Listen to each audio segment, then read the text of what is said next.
obeisances unto all the Vaishnava devotees who have assembled here. I'll just send a request, Prabhu, also to record it locally here. You can just accept it. Okay, thank you. So my humble obeisances unto all the Vaishnava devotees who are assembled here on such a auspicious day, which is the Pandava Nirjala Ekadashi. I wish you all a very, very happy Pandava Nirjala Ekadashi. Generally, people try to conserve their energy and chant more. However, I thought that this is the best opportunity to extinguish our energy to speak about Lord Sri Krishna and what to talk about, speaking about the glories of the Lord amongst all devotees.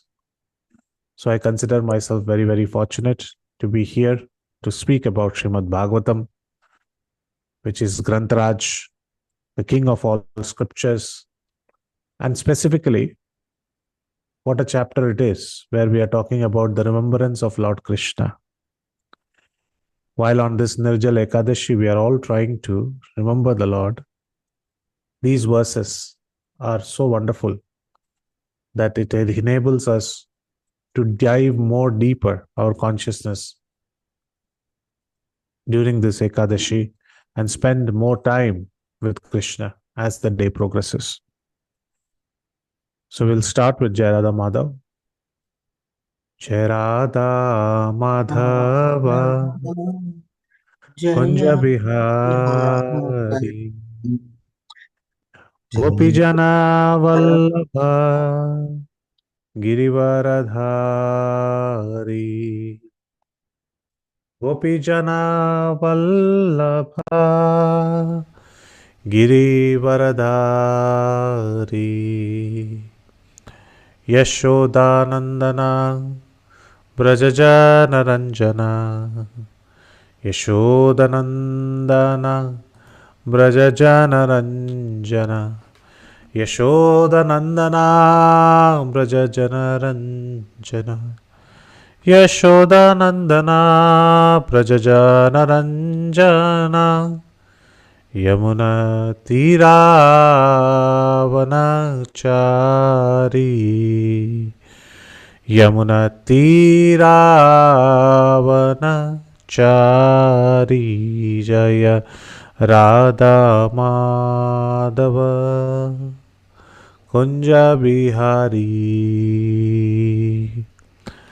Hare Krishna Hare Krishna Krishna Krishna Hare Hare Hare Rama Hare Rama Rama Rama Hare Hare Hare Krishna Hare Krishna Krishna Krishna Hare Hare Hare Rama Hare Rama Rama Rama Hare Hare Hare Krishna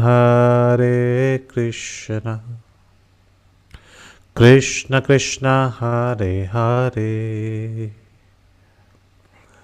Hare Rama Hare Rama Rama Rama Hare Hare Hare Krishna Krishna Krishna Hare Hare Hare Rama Hare Rama Rama Rama Hare Hare Shri Shri Radha Madhav ki jai, Shri Shri Pancha Tattva ki jai, Nrsimhadev ki jai, Thai Gaur Premanande. Om Namo Bhagavate Vasudevaya, Om Namo Bhagavate Vasudevaya. Om Namo Bhagavate Vasudevaya. Om Ajnanatamidandhasya Jnananjana Shalakaya Chakshurunmilitam Yena Tasmai Shri Gurave Namaha. Shri Chaitanya Manobhishtam Sthapitam Yena Bhutale Swayam Rupa Kadamahyam Dadati Swapadantikam.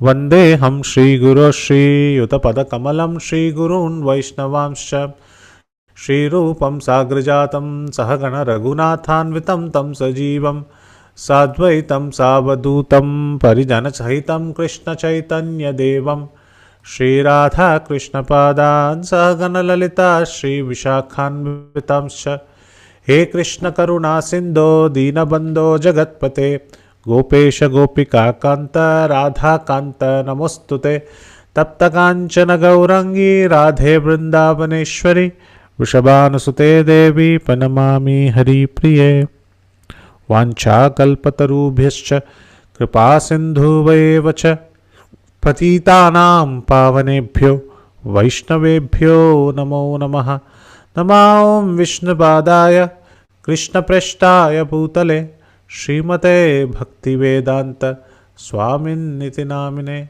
Namaste Saraswate Deve Gauravani Pracharine Nirvisesha Shunyavadi Paschatya Deshatarine Jai Shri Krishna Chaitanya Prabhu Nityananda Shri Advaita Gadadhara Shri Vasadi Gaura Bhakta Vrinda Hare Krishna Krishna Krishna Hare Hare Hare Rama Rama Rama Hare Hare Mukam karoti vachalam pangum langayate girim Yat kripatamaham vande Shri Gurum Deenatarinam Paramananda Madhavam Shri Chaitanya Ishwaram Hari Om Tat Sat.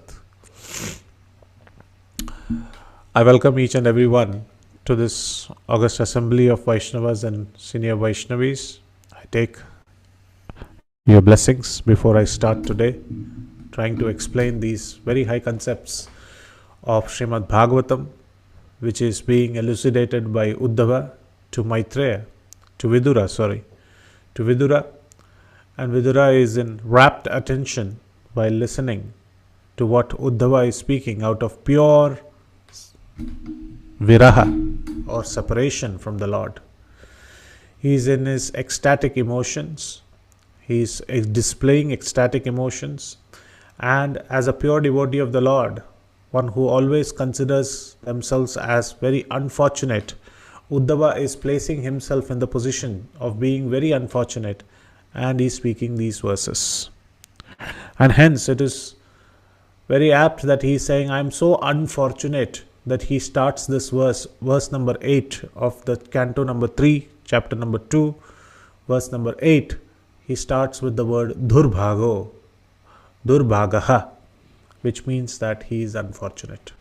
So let us go ahead and read the transcendental translation and purport after we read the shloka. Durbhago bata loko yam yadavo nitaram api ye samvasantaro navidur harim meena ivodupam. Rao Prabhu, can read the translation. Hare Krishna.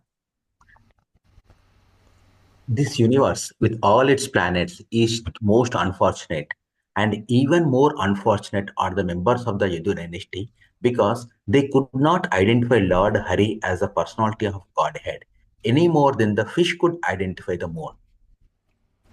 Purport. Uddhava lamented for the unfortunate persons of the world who could not recognize Lord Sri Krishna in spite of seeing all his transcendental godly qualities. From the very beginning of his appearance with the prison bars of King Kamsa up to his Mausala Leela, although he exhibited his potencies as the personality of Godhead in the six opulences of wealth, strength, fame, beauty, knowledge, and renunciation. The foolish persons of the world could not understand that he was the supreme lord. Foolish persons might have thought him an extraordinary historic figure because they had to intimate touch with the Lord. But more unfortunate were the family members of the Lord, the members of the Yadu dynasty, who were always in company with the Lord but were unable to recognize him as the personality of Godhead. Uddhava lamented his own fortune also because although he knew Krishna to be the supreme personality of Godhead, he could not properly use the opportunity to render devotional service to the Lord. He regretted everyone's misfortune, including his own. The pure devotee of the Lord thinks himself most unfortunate. That is due to excessive love for the Lord and is one of the transcendental perceptions of viraha, the sufferings of separation. Pause. So this is very nice. If we go up, let's scroll up a little bit. Here, Uddhava is speaking to Vidura, and he starts with the verse a little bit more above, Prabhu. Yes. He starts with the word Durbhagaha. Durbhaga means unfortunate. So, number one quality of a pure devotee of the Lord is that he always places himself in a very humble position. Not because that he wants to do it in this way. Sometimes when we know about humility, we try to imitate humility in a fashion because it becomes a culture.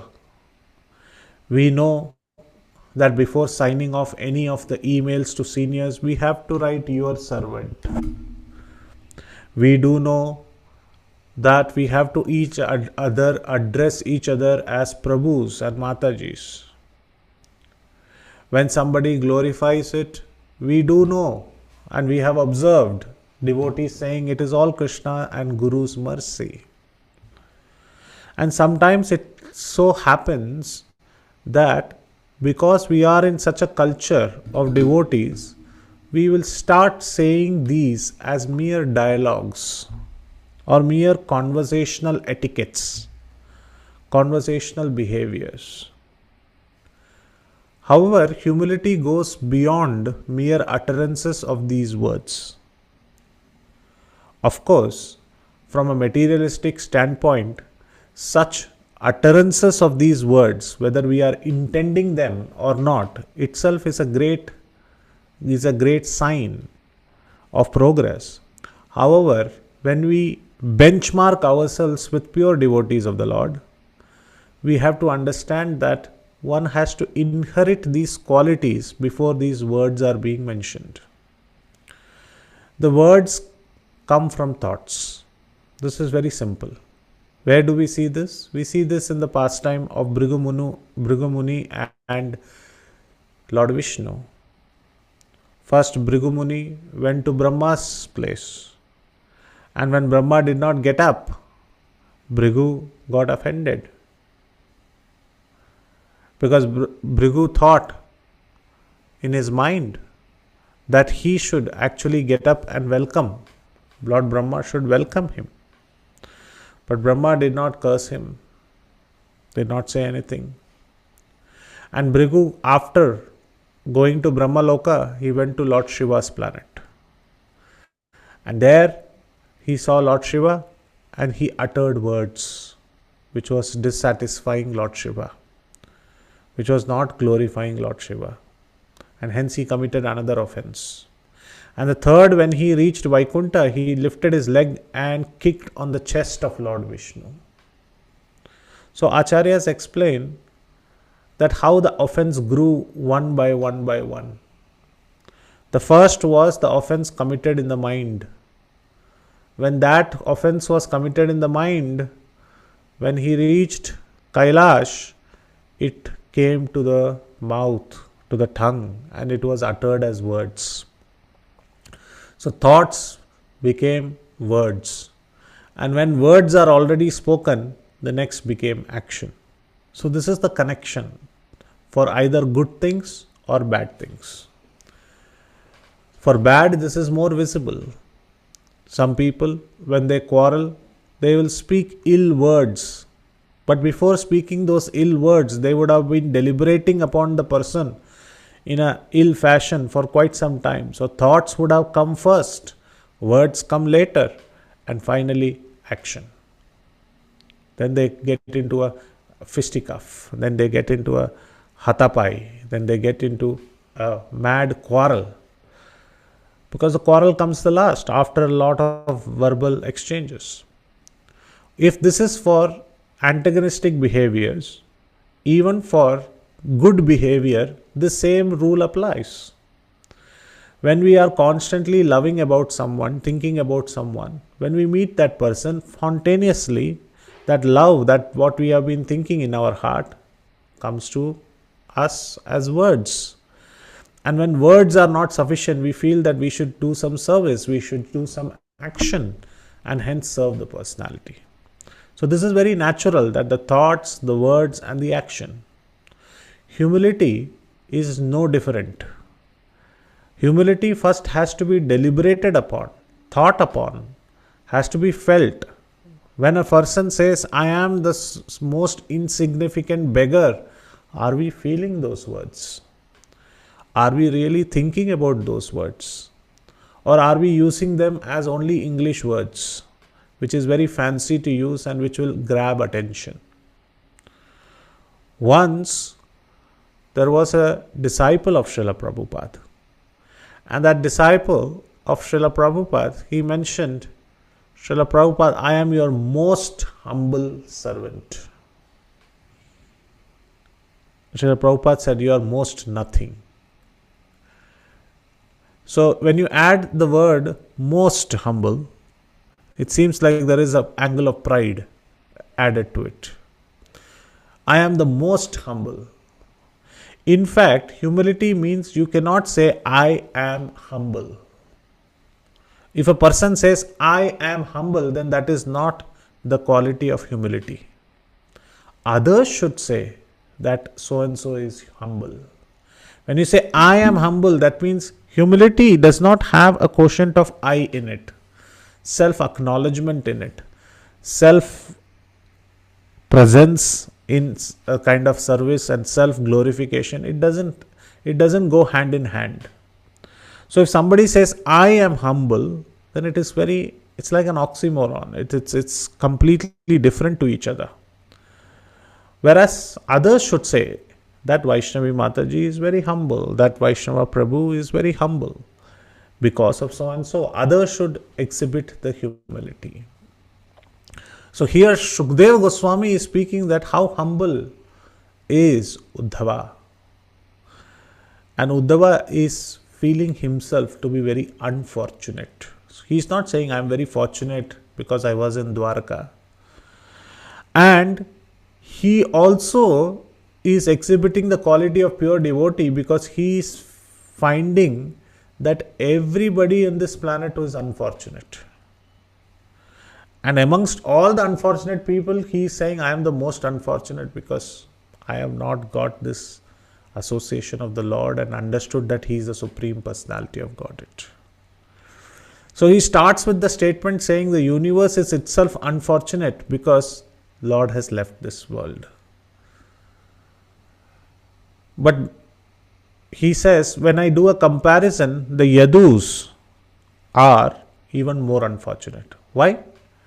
In fact, the Yadus or the Yadavas, they were with Krishna. How can you say that somebody who is with Krishna to be more unfortunate? Because he does a comparison. Right from the time when Krishna appeared on this planet, people have not understood him in the right way. When he appeared as a 400 form in the prison house, Devaki told him, please hide your two hands. So first instruction was followed by Krishna. And the first instruction he got was from his mother. In the previous Leela as Lord Ram, his instruction was to always follow the instructions of his father, Dasharat Maharaj. You go to the forest, he went to the forest. You leave the kingdom, he left the kingdom. Right? So he followed. Pitruvakya Paripalana was Lord Ram's glorifying moment. But when it comes to Krishna, it is Matruvakya Paripalana. That one who follows the instructions of the mother. And immediately he hid his two hands. And then father said, okay, sit in the tokri. He sat in the tokri. He accepted and he went to Vrindavan.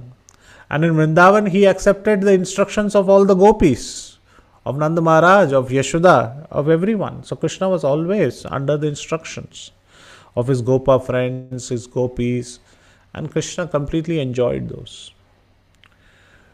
However, not many people understood these pastimes of the Lord, right from his birth to the Mausala Leela when he killed Kamsa. People could not understand. People thought that he was a very extraordinary figure. Very extraordinary. Super extraordinary, because he is a Mayavi. He could do some mystics. He is a master of mystics. He could do a lot of mysticism. And he has mystic yoga potency. He might be a devata. He might be a demigod. In this way, people understood him. And foolish people cannot understand the Supreme Lord's capabilities. So they are considered as unfortunate. But we are very fortunate. Why? Because through these books of Srimad Bhagavatam, Srila Prabhupada is making us understand that Krishna is not an extraordinary figure. In fact, he is a supreme personality of Godhead, the supreme absolute truth. These words that Srila Prabhupada has used again and again and again in all his purports are so important. You will not find in any other purport or any other translations these adjectives. In fact, they are not adjectives, they are truths. These truths which are used for Krishna, that he is a supreme absolute truth. He is a supreme personality of Godhead. But Prabhu, I can understand that the external people did not understand these Leelas. But why is he comparing it to Yadavas? They were with him in Dwarka. They were along with him. Why is he comparing it to Dwarka Vasis? Because the Dwarka Vasis stayed with him. They thought that he is one of their extraordinary family member. They did not know that he was Supreme Lord. At the most, in the following verses, it will be mentioned that they thought that he is Paramatma. He is a super soul who has appeared in their family. So still the Yadavas who are with him, who served him, who were in the kingdom with him, had all the relaxations and services with him, moved around with him, watched him very closely, up and personal, they still could not understand that Krishna is a supreme personality of Godhead. It's like you have gold in your hand and you are searching for some glass crystals which you can sell and get some money. No, Baba, you have gold in your hand, the highest valuable substance. So this is the unfortunate situation of even the Yadus. And hence Uddhava is saying everybody is unfortunate. And amongst those Yadus, one of them was Uddhava. Uddhava is saying, my fortune is even worse. I am not like the common people who did not understand his pastime. They are unfortunate. But even more unfortunate are the Yadus who did not understand that he is the Supreme Personality of Godhead. In fact, I am most unfortunate. Why are you most unfortunate? He said, I knew that he is the Supreme Personality of Godhead. Still, I could not execute proper devotional service. Now, this is humility. This is humility to say that while he is the one personality amongst the Yadus who understood that Krishna is the Supreme Personality of Godhead and understood it completely in his absolute truth, still he is saying, I could not utilize my time. So what do we learn here, my dear devotees? How much our service we do, how much our rounds we chant, how much our Nirjala Ekadashis we keep. Our mood should be in this way, that Krishna, I have not done enough. If we feel a tinge of pride in our heart that we have done something, Krishna, I have achieved something, that does not please Krishna. What pleases Krishna is the sincere cry that Krishna, I'm still to achieve something for you. I'm still to do something for you. I hope you like it. I could not do this properly. Calling our fallacies in service is not weakness. It is the insufficiency of love that we cannot exhibit through our service. When we actually say that, Krishna, this is my only limit. My heart has so much of things to do for you. Sometimes we think we will make chappan bhog. By the time we make 10 bhoga items, we are so tired, we curtail ourselves to only 15 or 16 and we close the kitchen. Why? Because our bodily condition is not to make a chappan bhog. Sometimes we take up services halfway, we lose our enthusiasm or we lose our strength and we wrap up the service. Why? Because our enthusiasm is not there. At those times, we should mention this to Krishna. Krishna, though I did this, this is not complete. This is only that I could do. And this is not out of false humility or culture statements or etiquette statements. This should be out of our natural self. And Uddhava is exhibiting that. He regretted everyone's misfortune, including his own, writes Srila Prabhupada.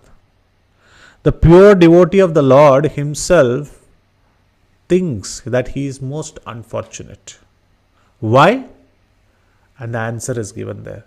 Because of excessive love, prema, and is one of the most transcendental perceptions of viraha. This is very beautifully mentioned by Prabodhananda Saraswati in Chaitanya Chandramrita. Kalak kalir balina indriya vairi varga Shri Bhakti marga ihakantaka koti ruddha ha ha kvakayami vikalak kim maham karomi Chaitanya Chandra yadinadhya kripam karosi. Kalak kalir balina indriya vairi varga. It is the age of Kali, Prabodhananda Saraswati says in Chaitanya Chandramrita. It is the age of Kali and my enemies are the senses. Indriya vairi varga. And there are countless thorns in the Bhakti Marga. Shri Bhakti Marga iha kantaka koti ruddha. What are these thorns? Karma Bhakti, Jnana Bhakti, unrestricted enjoyment of senses. These are acting as thorns in the path of devotional service. And hence, out of a lot of misery, Prabodhananda Saraswati, one of the topmost stalwarts in bhakti process, he is saying, ha ha kvam yami vikala kim aham karomi. What shall I do if you do not give me mercy? Chaitanya Chandra yadi nadhya kripam karosi. If you do not grant me mercy, Chaitanya Chandra, what shall I do to save myself? Prabodhananda Saraswati, with his entire literature, he can save the whole universe. But he is saying, I cannot be saved because my senses are very strong. So this is the position, this is the way the pure devotees of the Lord think and act. And hence on this day we should take strong inspiration to serve unconditionally the Lord, but never take the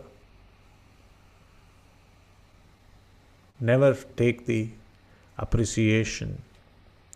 In a very humble way, whatever rounds we chant, whatever books we read, whatever humble learnings we learn, we should think that we can do so much more. A very beautiful, I know we have started with the first verse, but there are so many realizations. I was hearing once a devotee secretary of His Holiness Radhanath Swami Maharaj, and I have said this before. He used to transcribe all the letters of Maharaj. So many people write to His Holiness Radhanath Swami Maharaj, and Radhanath Swami Maharaj records his reply and tells the secretary to type those letters and send it to the respective devotees who have written to him. So every time Maharaj would start with Hare Krishna, Dandavat Pranams. Please accept my humble obeisances. All glories to Srila Prabhupada. Every single letter, before he replies, he would start with these three statements. Now, the secretary, he used to listen to all these tapes and he used to skip the first part of it. He always knew that this is nothing but Hare Krishna, all glory, please accept my humble obeisances, all glories to Srila Prabhupada. Please accept the blessings of Shri Radha Gopinath, something like that. So he knew that the first starting will be always like this. And he wanted to get to type more and more letters. So what he used to do, he used to make a short form of this. Please accept my humble obeisances. He used to write as PAMHO, PAMO. And then he used to write all glories to Srila Prabhupada as AGTSP. And he used to type like this: Hare Krishna, HK, PAMHO, AGTSP. Within three abbreviations, this entire line is covered. And when the letters started arriving, Radhanath Maharaj once was a little bewildered, thinking, what are these words? And one day Maharaj stood behind him while he was typing the letters. And Maharaj asked him, what is this? And he said that, Maharaj, this is none other than all glories to Srila Prabhupada, and please accept my humble obeisances in the abbreviated form. Maharaj said, when I say these words, they are not mere words. When I actually say these words, I really think about the devotee who has written this letter to me. And when he writes, please accept my humble obeisances, and I also accept his humble obeisances, then I think about him and I pray for him to Krishna and Srila Prabhupada. And with that emotion, I say, all glories to Srila Prabhupada. So you should write it in full. So what I wanted to say is that this is the mood that every word which we offer, every statement which we say, it is laden with love. It's completely filled with love. That every word, if we speak in this way, what it hits in the heart of the other devotee would be like flowers hitting the heart. And that is what is a speech of a pure devotee like Srila Prabhupada. And Uddhava, what to speak about his words? His words of humility is already breaking the heart of Vidura. On top of that, he is having viraha, separation. On top of that, he is saying, I am unfortunate. Anybody in front of such a personality, when he is exhibiting his heart, if tears don't roll down from their eyes, then their heart is completely hard, stoned. This is Vidura's position. He is also crying. And Vidura is hearing Uddhava speak these. And Prabhupada writes ahead. Prabhu, you can read the second part of the... Yes. It is learned from the revealed scriptures that the moon was born from the milk ocean. There is a milk ocean in the upper planets, and their Lord Vishnu, who controls the heart of every living being, as a Paramatma, the super soul, resides as the Kshirodakshasai Vishnu. Those who do not believe in the existence of the ocean of milk, because they have experienced only as the salty water in the ocean, should know that the world is also called the Go, which means the cow. The urine of a cow is salty, and according to Ayurvedic medicine, the cow's urine is very effective in treating patients suffering from liver trouble. Such patients may not have any experience of the cow's milk because milk is never given to liver patients. But the liver patient may know that the cow has milk also, although he has never tasted it. Similarly, men who have experience only of this tiny planet where the saltwater ocean exists may take information from the revealed scriptures that there is also an ocean of milk, although we have never seen it. From this ocean of milk, the moon was born. But the fish in the milk ocean could not recognize the moon was not another fish and was different from them. The fish took the moon to be one of them, or maybe something illuminating, but nothing more. The unfortunate persons who do not recognize Lord Krishna are like such fish. They take him to be one of them, although a little extraordinary in opulence, strength, etc. The Bhagavad Gita 9.11 confirms such foolish persons to be most unfortunate. Avajanati mam muda manusim tanum ashritam. So Bhagavad Gita, Krishna explains this very nicely that avajananti mam muda manushim tanumashritam in 9.11. So, what is the position of these unfortunate people are explained by Srila Prabhupada in beautiful two examples. He mentions first the example of a patient who is having liver trouble.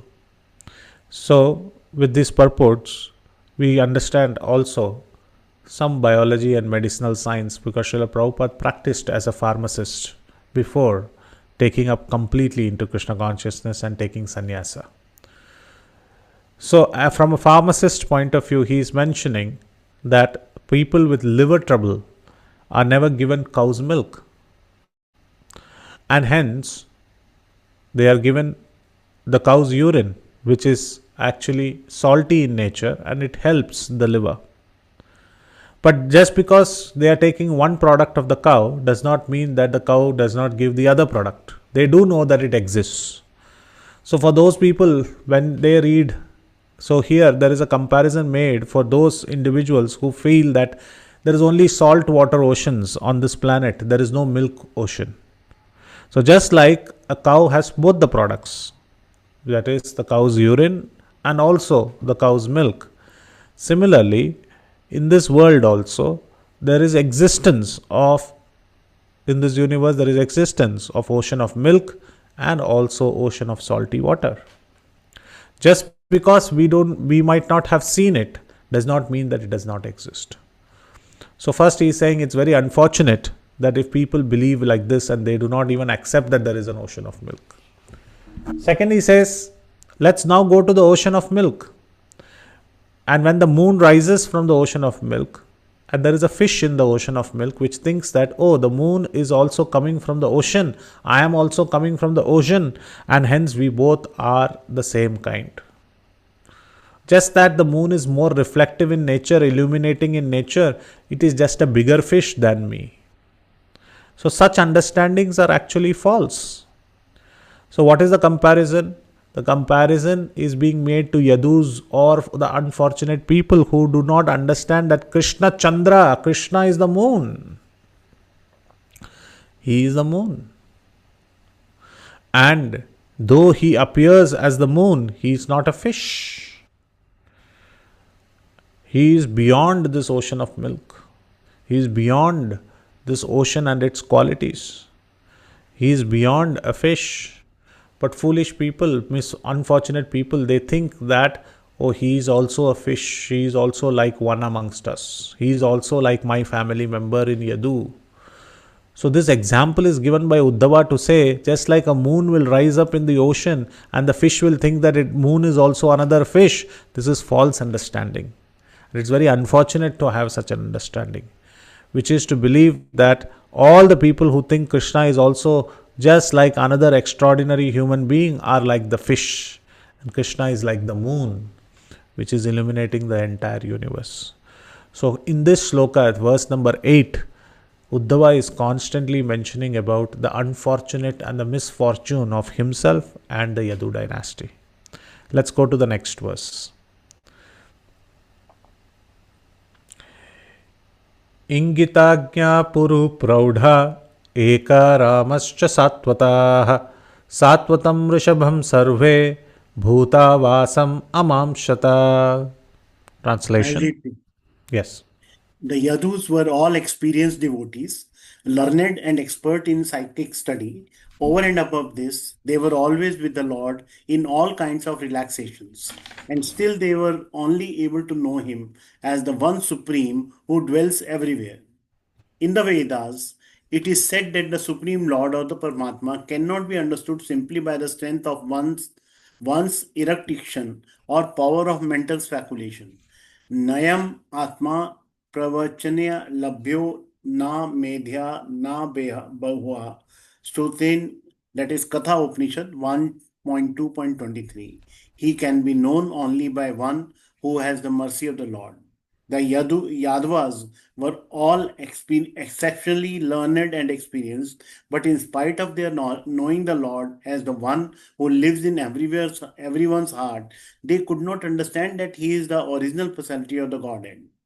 This lack of knowledge was not due to their insufficient erudition, it was due to their misfortune.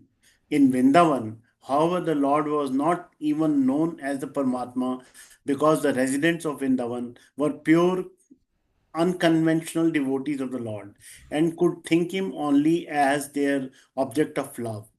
They did not know that he is the personality of the Godhead. The Yadus or the residents of Dwarka, however, could know that Lord Krishna as Vasudev or the Super Soul living everywhere, but not as the Supreme Lord. As scholars of the Vedas, they verified the Vedic hymns, Eko Deva Sarva Bhutadvisha Anantyam and Vrishnam Para Devata. The Yadus therefore accepted Lord Krishna as a super soul incarnated in their family and not more than that. Hare Krishna. Thank you. So here Uddhava is mentioning that what about Yadus? Because now there is a question. In the previous verse he says misfortunate, unfortunate people, and Yadus were also unfortunate. So naturally Vidura is asking a question, why are you talking about Yadus in this way? Yadus are Yadavas, where the Dwarkavasis were with Krishna. And they are expert in all the Vedas. They are expert in their erudition of all the Vedic scriptures. So they know the truth in and out. But why do you say that they are unfortunate? So here Uddhava is explaining that they were very, very good. They were excellent in their Vedic studies. But Krishna is not bound by the Vedic studies.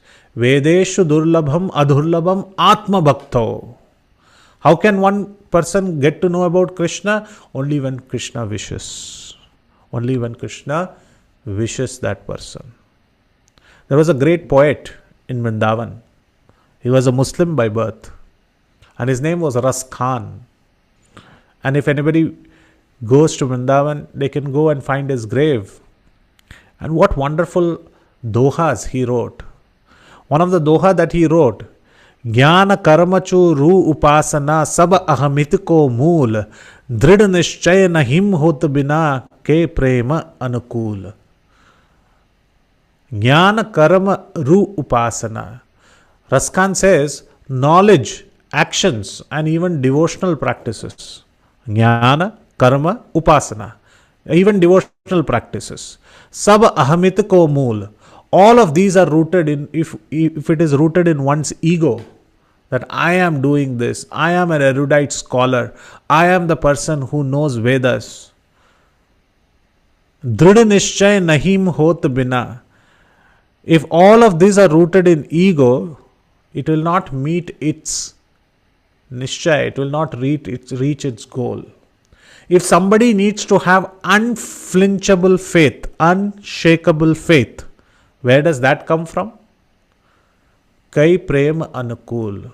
It only comes when the Lord himself showers his mercy and aligns a person in the path of bhakti or prema, or in the path of love of Godhead.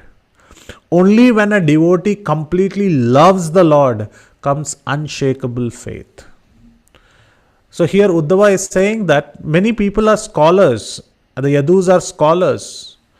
And they are reading Vedas. But what do Vedas mention about? Veda mentions maximum about the super soul. The Bhagavan aspect is only known when the Lord reveals himself.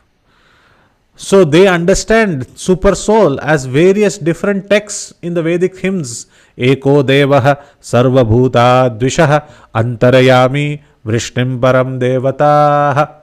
Like this in the Vedic hymns, there are many iterations of the Lord as a super soul. And the Yadus believe that the Lord as a super soul has appeared in our world, in our family. So we read in the Vedas that he is a super soul, and I see that Krishna is an extraordinary figure, so he might be the Paramatma, he might be the super soul. But very unfortunate that they don't understand the Bhagavan feature of the Lord. So one natural question might come. Look, one who did not understand Krishna as a supreme personality of Godhead are considered unfortunate. One who does not understand that he is Bhagavan are considered unfortunate. But these two definitions apply also in Vrindavan. In Vrindavan also, none of the Brajavasis thought Krishna as Bhagavan. They thought that he was just another coward boy. And then, none of the Vrindavan Vasis really thought him as the supreme absolute truth. They thought him as another coward boy. And none of them could reach up to the Bhagavan stage. So how are the Vrindavan Vasis even more glorified than the Yadus? Here Srila Prabhupada mentions. In Vrindavan, people did not know him even as Paramatma. At least the Yadus thought that he was Paramatma. Because the Vrindavan devotees were unconventional devotees. They had full, unflinchable faith, which Raskan speaks about. And that is coming from full prem, that is love of Godhead. All they had was Krishna is their object of love. Shesh, Ganesh, Mahesh, Dinesh, Suresh, Sahu Jahi Niramantar Gave, Jahi Anadi Anant Akhand Ached Abhed Subhed Batave, Narad Se Sukh Vyas Rahe, Pachire He Tuni Puni Par Na Pave, Tahi Ahira Nikichar Choriya Chachiya Bar Chach Par Nach Nachave. Raskan says, Shesh, Ganesh, Mahesh, Dinesh, Suresh, Jahi Nirantar Gave. Who knows about the Lord? Shesha, Ananta Shesh. He is constantly singing about the Lord. Ganesha, Lord Ganesh, he has written the Mahabharata. He is singing about the Lord. Mahesha, Lord Shiva is speaking Bhagavatam. Suresha, the sun god, Vivaswan, is speaking Bhagavad Gita. And Suresahu Jahi Niramtar Gave, even Indra, who was saved by the Lord by so many occasions, even he is speaking about the Lord. And how do they speak about the Lord? Jahi Anadi Anant Akhand Ached Abhed Subhed Batave. Everybody has got different definitions. Somebody declares him as one without any beginning, Anadi. Some says that he does not have a name, Ananta. Some says that he doesn't have an end, Akhanda. One is unlimited, indestructible. Somebody says Acheda, Abhedha. Like this, there are many, many definitions being spoken by many different people. And then Acharyas, it's not only the demigods who are explaining. Narada says Sukha Vyasa Rahe, Pachihare Tupani Par Na Pave. All great sages like Narada, Shukdev Goswami, Vyas have accepted their defeat. They have put down their weapons, their pens and papers, and they have put it down and say while singing their glories that they can never fathom his glories. But it is that same Lord. Tahi ahiran kicha choriya chachiya bar chach par nach nachave. Shri Raskan says such is the power of love of Vrindavan Vasis, that such a Lord whose glories cannot be fathomed, cannot be ascertained, even by Shukdev Goswami, even by Vyasdev, what does he do? He just dances in front of the gopis for a sip of chach. Tahi ahirani ki chohariya chachiya bar chach par. Chachiya bar chach, ek chachiya, it's a small cup of chach. And chachiya is not even a cup, it's just a butter palm of the gopis. They just take a little chach, just like an achaman, they take a little chach. Maybe not the best example to give on a Pandav Nirjal Ekadashi about chach. People will be salivating. But Krishna loves that, just for that small little chach which is there in the butter hand cup of their palms, and says, please dance Krishna, otherwise you are not going to get chach from my palm. And Krishna dances for the gopis. This is complete love. Uddhava says, these gopis understood Who is Supreme Personality of Godhead? It is my misfortune. I never understood. I never could understand. Neither the Yadus. And don't think that they are common, ordinary. They are experienced devotees. And they are expert in their Vedic studies. But we couldn't understand. Only the Vrindavan Brajvasis could understand. The gopis of Vrindavan could understand. Let's go ahead.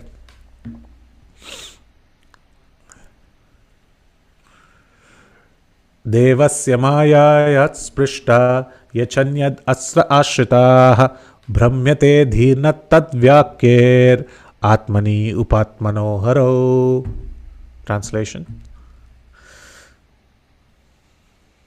Hare Krishna, translation proper by Srila Prabhupada. Jai Srila Prabhupada. Under no circumstances can the words of person bewildered by the illusory energy of the Lord deviate the intelligence of those who are completely surrendered souls. Lord Krishna is the Supreme Personality of Godhead. According to all the evidences of the Vedas, he is accepted by all acharyas, including Sripad Shankaracharya. But when he was present in the world, different classes of men accepted him differently, and therefore their calculation of the Lord were also different. Generally, person who had faith in the revealed scriptures accepted the Lord as he is, and all of them merged into great bereavement when the Lord disappeared from the world. In the first canto, we have already discussed the lamentation of Arjuna and Yudhishthira, to whom the disappearance of the Lord was almost intolerable up to the end of their lives. The Yadavas were only partially cognizant of the Lord, but they are also glorious because they had the opportunity to associate with the Lord, who acted as the head of their family, and they also rendered the Lord intimate service. The Yadavas and other devotees of the Lord are different from those who wrongly calculated him to be an ordinary human personality. Such persons are certainly bewildered by the illusory energy. They are hellish, they are hellish and are envious of the Supreme Lord. The illusory energy acts very powerfully on them because, in spite of their elevated mundane education, such persons are faithless and are infected by the mentality of atheism. They are always very eager to establish that Lord Krishna was an ordinary man who was killed by a hunter due to his many impious acts in plotting to kill the sons of the Dhritarashtra and Jarasandha, the demonic kings of the earth. Such persons have no faith in the statement of the Bhagavad Gita that the Lord is unaffected by the reactions of work. Namam karmani limpanti. According to the atheistic point of view, Lord Krishna's family, the Yadu dynasty, was vanquished due to being cursed by the Brahmanas for the sins committed by Krishna in killing the sons of Dhritarashtra, etc. All these blasphemies do not touch the heart of the devotees of the Lord because they know perfectly well what is what. Their intelligence regarding the Lord is never disturbed, but those who are disturbed by the statements of the Asuras are also condemned. That is what Uddhava meant in this verse. Hare Krishna. Thank you, Amit Prabhu. You can go a little up, Prabhu, to the translation. So here Uddhava is giving us a hope. Uddhava is saying that under no circumstances can the words of persons bewildered by illusory energy of the Lord deviate the intelligence of those who are completely surrendered souls. So here he is actually giving solace to Vidura. That while Vidura might have heard that Krishna has left this planet and left this universe, and on his way of travels, he might have heard so many different varieties of reasonings given by different people. Somebody will say, oh, Krishna left this planet because he committed a lot of sins. Krishna is beyond sin. But some people, foolish people, they think that Krishna killed so many people in the battlefield. So that is why Krishna had to leave this planet. He also had to die. Like this, there are mundane people who make such arguments. Some others, they feel, oh, he was an ordinary human being, so he had to also leave his body at some point of time. Number 3, certain people say, oh, he was given this boon, that Vali, he killed Vali, so he gave this boon, and hence he will come and kill him back. This is also not justified. All of these statements that we hear, Uddhava wants to say, no, these are not all applicable. Because only the devotees know what is the position of the Supreme Personality of Godhead. Even if we consider ourselves as unfortunate, and today, Vidura, we have understood that he is the Supreme Personality of Godhead just by hearing all these arguments by mundane people who are covered by illusory energy. Let us not think that all these reasons are true. Let us understand that Krishna comes and leaves at his own free will. And all others who do not understand, let us understand that they are all under the illusory energy called Maya. And their intelligence is deviated. Srila Prabhupada writes this definition of intelligence. Who is considered intelligent? The individual spirit soul who can differentiate between matter and spirit is considered as intelligent. One who can understand what is spiritual and what is material, clearly differentiate between both of them and act on the spiritual is considered intelligent. So if we look at all the reasons which people have given, and Uddhava is saying, many people feel like this, many people, Srila Prabhupada is writing, many people feel Krishna has left this planet. They were only partially cognizant of the Lord. They did not know the full eternal truth. Even the Yadus, he is saying. Even the Yadus, they were with the Lord, but they knew him only partially. But knowing him partially also, they are so glorious because they could see the partial form of the Lord. They could interact with the Lord. And they could act as the family members, with the Lord being the head of the family, and they could render service unto the Lord. But their calculation was wrong at the end. They thought that Krishna was just an ordinary family member. Maximum, he was a super soul. Uddhava is saying this is also very unfortunate. It's very unfortunate that the Yadus were under the clout of Maya. What does this mean? Even though we are closely associating with Krishna, devotees, temple, we can be still very far away from Krishna. Actually, Krishna is sitting so close to our heart, but we are so far, far away because of our so much of misunderstandings, false understandings. So how do we understand Krishna completely? By flipping these pages of Srimad Bhagavatam. This is the scripture which gives us complete absolute truth without any enmity, without any enviousness. And this is sung and relished by devotees who are Paramahamsas. Nirmatsaranam Saram. It does not have a tinge of material quality. Hence, these pages of Srimad Bhagavatam, every verse is glorifying Krishna in its truest form. And it is giving us a beacon of warning that we should not fall into such traps.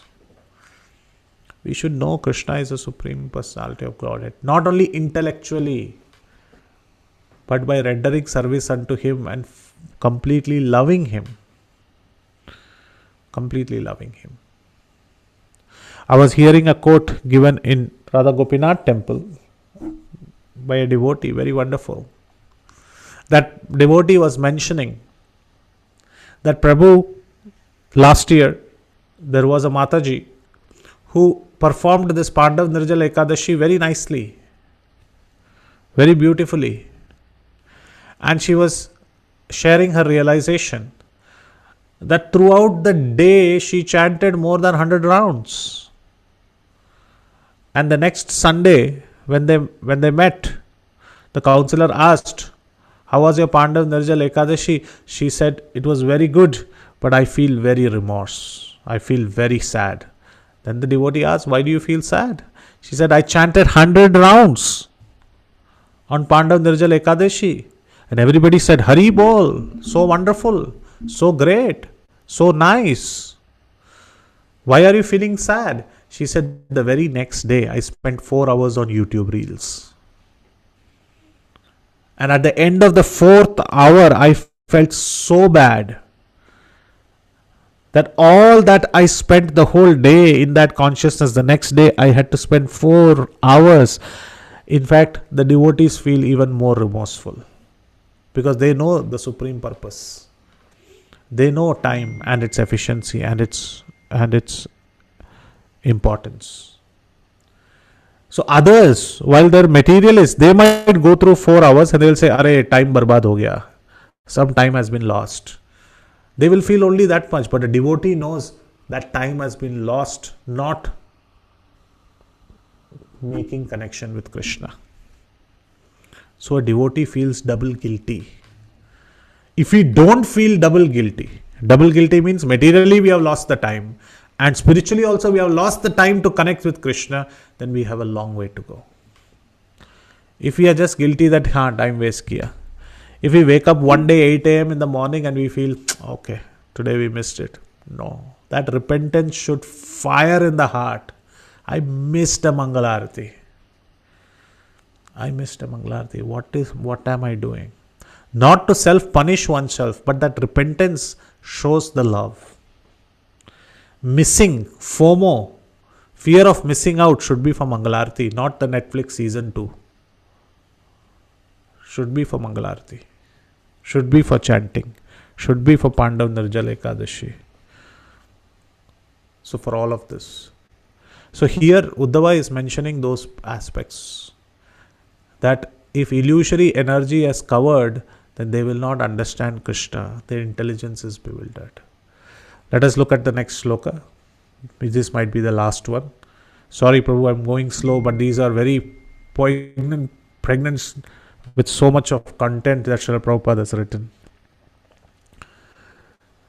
Pradarsyatapa tapasam avitriptadrisham nanam adhyantar adad yastu swabhimbam lokalochanam. Translation. Hare Krishna. Yes. Translation and purport by Sri Prabhupada Ji. Jai Sri Prabhupada. Lord Sri Krishna, who manifested his eternal form before the vision of all the earth, performed his disappearance by removing his form from the sight of those who were unable to see him as he is due to not executing required penance. Purport. In this verse, the word avitapta dirasham is most significant. The conditioned souls in the material world are all trying to satisfy their senses in various ways, but they have failed to do so because it is impossible to be satisfied by such efforts. The example of the fish on land is very appropriate. If one takes a fish from the water and puts it on the land, it cannot be made happy by any amount of offered pleasure. The spirit soul can be happy only in the association of the Supreme Living Being, the personality of Godhead, and nowhere else. The Lord, by his unlimited causeless mercy, has innumerable Vaikuntha planets in the Brahmajyoti sphere of the spiritual world. And in that transcendental world, there is an unlimited arrangement for the unlimited pleasure of the living entities. The Lord himself comes to display his transcendental pastimes, typically presented at Vrindavan, Mathura, and Dwarka. He appears just to attract the conditioned souls back to Godhead, back home to the eternal world. But for want of sufficient piety, the onlookers are not attracted by such pastimes of the Lord. In Bhagavad Gita, it is said that only those who have completely surpassed the way of sinful reactions can engage themselves in the transcendental loving service of the Lord. The entire Vedic way of ritualistic performances is to put every conditioned soul on the path of piety. By strict adherence to the prescribed principles for all orders of social life, one can attain the qualities of truthfulness, control the mind, control the senses, forbearance, etc., and can be elevated to the plane of rendering pure devotional service to the Lord. Only by such a transcendental vision are one's material hankering fully satisfied.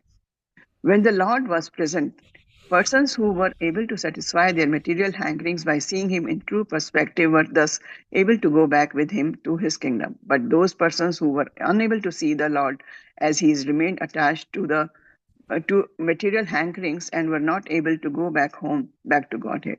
When the Lord passed beyond the vision of all, he did so in his original eternal form, as stated in this verse.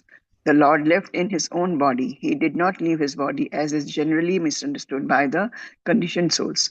This statement defeats the false propaganda of the faithless non devotees that the Lord passed away like an ordinary conditioned soul. The Lord appeared in order to release the world from the undue burden of the unbelieving asuras.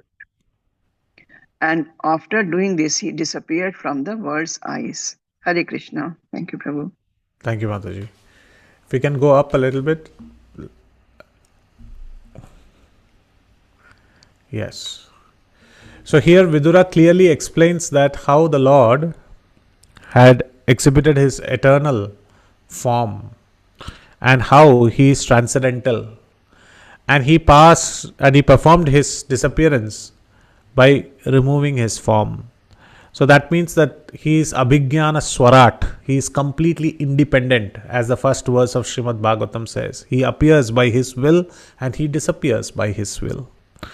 And when he appears by his will, there are certain individuals who are completely under the garb of the illusory energy, the Maya, that they are not able to understand his supreme form. And here, the example of fish on land is very appropriate. Srila Prabhupada mentions here that if you take the fish from outside the water and keeps it on the land, any amount of happiness you will try to provide to the fish, it will not be happy unless and until it goes back to the water. So similarly, a spirit soul is only happy when they are associating with Krishna, the Supreme Personality of Godhead. Otherwise, our condition is like fish out of the water. And the Lord, one of his qualities is called Saushiliam. Saushiliam means that the Lord appears amongst us for these transcendental pastimes, for exchanging these love between the living entities. And hence he comes down to Vrindavan, Mathura, Jagannath Puri and all these different places so that he can exhibit these pastimes and give relishment to the devotees. So here Uddhava is saying that, and Srila Prabhupada is mentioning all the other reasons that the Lord left his body because he had a material body, now he attained spiritual form. No, the Lord left in his own body, which was spiritual in nature. He is beyond the three gunas, he is beyond everyone. He is beyond all sins. And the Lord appeared and he disappeared. Janma karma cha me divyam. This is the divyam part of it. And this is the tattvataha. The tattvataha is that while he vanished from this material universe, he has appeared somewhere else. So while he is Radha Ras Bihari, he is also Govardhan Dhari. While he is Govardhan Dhari, at the same time, he is Gopinath. At the same time, he is Madan Mohan. At the same time, he is getting bound somewhere in somebody's heart by Yashoda. He is Damodar. He is Yashodanandan. He is Kunj Bihari. All of these names are not an event of time. It is not that he went first, he got birth, hence he was Devaki Nandan, then he became Vasudeva Nandan, then he became Yashodanandan, then he became Nandanandan, then he became Gopijana Vallabh, then he lifted Govardhan, he became Govardhan Dhari, then he killed Bakasur. No. When he is born, he is given all these names together. When he is born, he is Kunj Bihari. When he is born, he is Gopinath. When he is born, he is Devaki Nandan, he is Yashodanandan. Why? Prabhu, the time has not passed. No, but he is appeared in this universe as Devaki Nandan. In another universe, he is Yashodanandan. In another universe, he is lifting Govardhan. So simultaneously, this pastime is happening. And that is why Krishna says, Janma karma cha me divyam. This is divine and this is the tattva.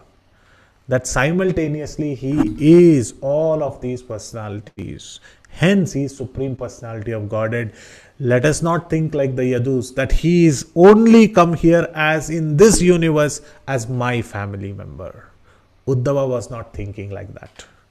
Uddhava knew that he is come here as our family member, but at the same time he is lifting Govardhan somewhere. He is getting bound somewhere. He is killing Bakasur somewhere. He is killing somewhere. He is simultaneously existing in one universe or the other. And in some universes, he is folding his pastimes and he is leaving. Uddhava knew this, and hence he was not unfortunate.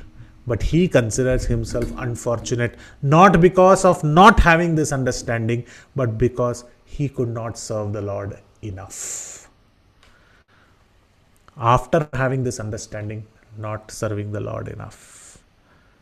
So let us take this wonderful lessons from Uddhava's instructions to Vidura, that we all should try our level best when we do our services to do it to the maximum.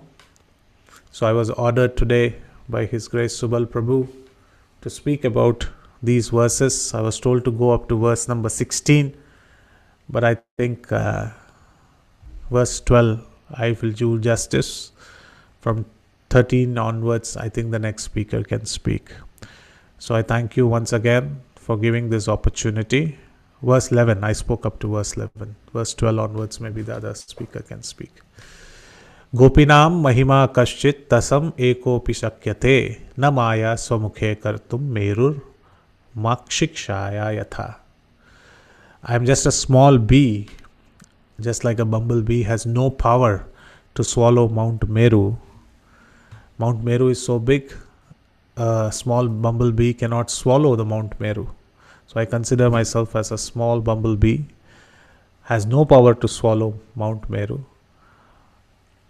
So what can I even speak about the gopis and their glories and their exquisite service to Krishna in Vrindavan? So as a small bee has no power to swallow Mount Meru, so I have no power to describe even one of the gopis' glories. Yadatra skalitam kinchit vidvam satpurayantu tat yadatra saushtubam kinchit tadguro reva menahi. If you found any mistakes, those mistakes are truly mine, and you're all panditas, you can correct them, give feedbacks, critiques, questions. And if you found something nice in this lecture, all glories go to Srila Prabhupada, his transcendental purports, Guru Maharaj, and all the acharyas who have given so wonderful commentaries, like Jiva Goswami in his Kramasandarbha, Sararthi Darshani, which is Vishwanath Chakravarti Thakur, Bhagavata Deepika, which is from Sridhar Swami, and many others. Thank you very, very much. Srila Prabhupada ki jai. If there are any questions, comments, clarifications, feedback, we can Wonderful discuss. plus, Prabhu. Thank you Hare so Krishna. much. Like always, nothing, surprising about it. So thank you so much. Thank We have one question in the chat. Is there anywhere mentioned in our scripture that Uddhav, one moment, that Uddhav performed last rites on Lord Krishna? Okay, Prabhu, you can take this. Not directly. Not that I can recollect, but we'll have to see those moments when he mentions that I was instructed to go to Badrikashram. So I think he left for Badrikashram. He did not see, and he did see Krishna passing away. I have to check. I do not have a direct recollection about such a thing. I do remember one of the pandas in Veraval. Veraval is in Gujarat, where this pastime took place, where Krishna disappeared, showing me a place quite long back ago. When I was small, I visited Veraval, but I need to counter check. I am not directly relating. If any other devotees do know, please let me know. So can I add a point here? Sure. Sure, Prabhu. Please feel So free.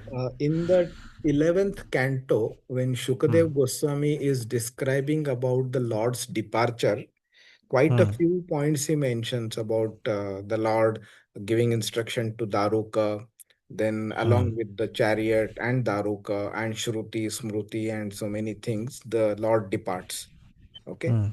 In that, in one of the verses over there, he uses a word called Swatanum. Hmm. Okay, Tanu means body. Hmm. Swatanu means his own self, same body. Correct. So the Lord does not keep the body on the Hmm. material earth because it's a material body. The Lord takes it back because it's a transcendental body. Hmm. So the point about performing last rites on Lord Krishna is even forget the semantics of it, but even Hmm. technically also it is inappropriate because the body Hmm. did not remain on earth to perform the last rites. So these kind Correct. of thoughts actually come out of people who generally, meaning, consider the Lord as an ordinary person. They Hmm. consider the Lord as died, okay, and not Hmm. disappeared. And hence they actually spread such kind of thoughts around with various social media posts and others. And Hmm. then people also get that misunderstanding about this. So last Correct. rights is actually not applicable at all. It's technically also incorrect. Correct. So this is actually in the same purport that we read today as well. If somebody can share the purport again, in the last lines of Srila Prabhupada mentions the same thing, and it's very unfortunate if we are bewildered in the same way. So if you look at the purport today, the 11th verse, the 11th, if you go down, yes, uh, yes, go down, yes, the purport, the last paragraph. Yes. This statement, so he did, so this, the Lord left in his own body. This is what Prabhu is saying. If you look at the fourth line from the last end, the Lord left in his own body. He did not leave his body as generally misunderstood by the conditioned souls. So, this is the statement in this purport that we read today. This statement defeats the false propaganda of faithless non devotees that the Lord passed away like an ordinary conditioned soul. So, if he would have passed away like an ordinary conditioned soul, then maybe spiritual rights and all this comes about. But here, Srila Prabhupada's words, he did not. And the Lord appeared in order to release the world from the undue burden for non-believing asuras, and after doing this, he disappeared from the world's eyes. So, I think that's a good explanation where Srila Prabhupada's purport here and also in 11th Canto, as Subal Prabhu mentioned, indicates that there were no quote unquote last rites or anything that is performed. Any other question? Thank you, Mataji, for asking this question. Hare Krishna. Hare Krishna, Prabhuji. Hare Krishna, Mataji. Prabhuji, Dandavats. now, very, very wonderful class. Thank you so much, Prabhuji, for that. Thank you. So, like you have said, that we know that we should know, like everything is done, like behind whatever we do is Krishna is behind that. So many times, like I feel uh, something I am doing, it's beyond my capacity. How I have done this, and sometimes I'm trying so much, but still I'm not able to do. So now I understood that many times that we should try to do things, but it's a Krishna's will whether we'll be able to do it or not. So it's very clear today. Thank you so much for that, Prabhuji. Sure. Yes, definitely Krishna's will is supreme. But what Krishna wants us is the seed. That seed is our desire. So while we actually say so much about material desires, it's very much important to speak about spiritual desires. So when we have a very strong spiritual desire and incapability of physical attributes or physical ability to execute that strong spiritual desire, Krishna helps. Yes, same thing I'm saying, Prabhuji. Like I'm very Yes. weak in learning the shlokas, but I'm learning and I'm doing like and reading also shlokas. So I'm able to do that. That's why I'm saying how I'm doing this. Yes, Krishna makes it happen. And yes, and it's a strong will and desire of the Lord, and our strong desire, it makes it happen. Thank you, Mataji, for sharing that. Any other question? वो आज आपकी आवाज में वो बहुत जबरदस्त तेजी, मतलब it was very very strong. I'm sorry. I'm sorry. I'm supposed to keep it light. No Ekadashi का पूरा आपके ऊपर वो था. Okay. Thank you so much, Prabhu. Hare Krishna. Please bless me. I can do the Ekadashi very well. Hare Krishna. Hare Krishna, Prabhu. Thank you so much. Okay. Always, Thank you. like always, wonderful class. And happy Pandav Nirijal Ekadashi to everybody. To all of you. Yes. So thank you all, Prabhu. Thank you all for joining. Thank you, Prabhu. Again, Thank you. let's chant the Vaishnava Pranam mantra. Vanchar Vancha kalpatarubhyascha kalpatarubhyascha kripa sindhu vayevacha patitanam pavanebhyo Vaishnavebhyo namo namo. Vaishnavebhyo Ananta Koti Anant Koti Vaishnav Vrinda ki Taki jai. Jai. Hare Krishna. Hare Krishna. Hare Krishna. Thank you. Krishna. Thank you Thank very you. much. Hare Krishna.